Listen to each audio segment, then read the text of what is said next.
بسم اللہ الرحمن الرحیم۔ ایک گاؤں میں رنجیت نامی لڑکا رہتا تھا۔ وہ بہت ہی خوبصورت اور حسین و جمیل تھا۔ اسی گاؤں میں ایک چودھری کی بیٹی رہتی تھی۔ اس کی بیٹی بہت ہی خوبصورت اور حسین و جمیل تھی، اور اس کے ساتھ ساتھ وہ بہت شاطر اور چالاک تھی۔ چودھری جس کو بھی اپنی بیٹی کا رشتہ دیکھنے کے لیے کہتا تو اس کی بیٹی ایسی تکنیک استعمال کرتی کہ ہر رشتہ دیکھنے والے کو بھگا دیتی۔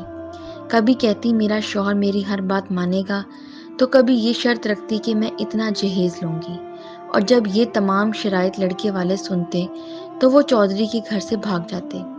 جب رنجیت نے اس لڑکی کے بارے میں سنا تو اس نے ٹھان لیا کہ میں اسی لڑکی سے شادی کر کے دکھاؤں گا۔ دوست اسے منع کرتے رہے کہ وہ لڑکی بہت شاطر ہے اور ہر آنے والے لڑکے پر عجیب و غریب شرائط رکھ کر بھگا دیتی ہے، لیکن رنجیت نے کسی کی بات نہیں سنی اور وہ رشتہ لے کر چودھری کے پاس گیا۔ جب وہ چودھری کے پاس آیا تو اس کی بیٹی نے وہ تمام شرائط رکھ دی جو وہ پہلے آنے والے پر رکھتی تھی، لیکن رنجیت بھی بہت چالاک لڑکا تھا۔ اس نے اس چودھری کی تمام شرائط مان لی۔ اب چودھری کی بیٹی کے پاس اور کوئی اعتراض نہیں تھا، تو اسے اس رنجیت کے ساتھ رشتہ کرنا پڑ گیا۔ لیکن چودھری کی بیٹی کسی اور کو پسند کرتی تھی۔ اب چودھری کی بیٹی نے ٹھان لیا کہ میں اس کو ایسا سبق سکھاؤں گی کہ زندگی میں یاد رکھے گا کہ اس نے کس کے ساتھ پنگا لیا ہے۔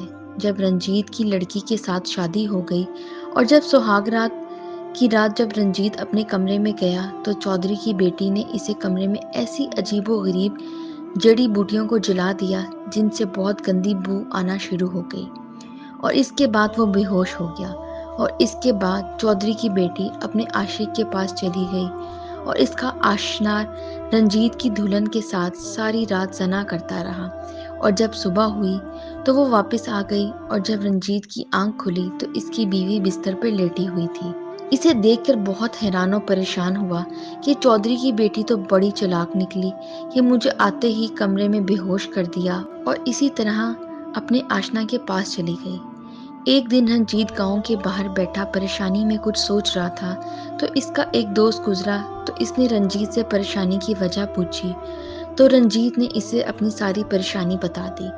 تو اس نے ایک ترکیب نکالی اور رنجیت کو کہا کہ آج رات جب تم اپنی بیوی کے کمرے میں جانا تو چند لمحوں کے لیے اپنا سانس روک دینا اور آہستہ آہستہ اپنا سانس بحال کر لینا، کیونکہ جو جڑی بوٹی تمہاری بیوی استعمال کر رہی ہے اس کا اثر آہستہ آہستہ ختم ہو جاتا ہے، لیکن تم نے ناٹک کر کے بے ہوش ہو جانا ہے اور پھر دیکھنا کہ تمہاری بیوی اپنے کمرے میں موجود رہتی ہے یا پھر کہیں باہر جاتی ہے۔ جب آدھی رات کا وقت ہوا تو جیت نے آنکھ کھولی تو اس کی بیوی اپنے کمرے سے غائب تھی۔ وہ اپنی بیوی کا پیچھا کرتے کرتے ایک کوٹری کے اندر گیا تو اس نے دیکھا کہ اس کی بیوی اپنے عاشق کے ساتھ زنا کر رہی تھی۔ جیسے ہی اس کی بیوی کے عاشق نے رنجیت کو دیکھا تو اس پر حملہ کر دیا، تو اس نے مذمت کر کے اس کے سینے میں مکہ مارا جس سے اس کی موت واقع ہو گئی۔ اس کے بعد وہاں سے چلا آیا اور اپنی بیوی کو لے کر کمرے میں بند کر دیا اور ساری رات اس کے ساتھ زنا کرتا رہا۔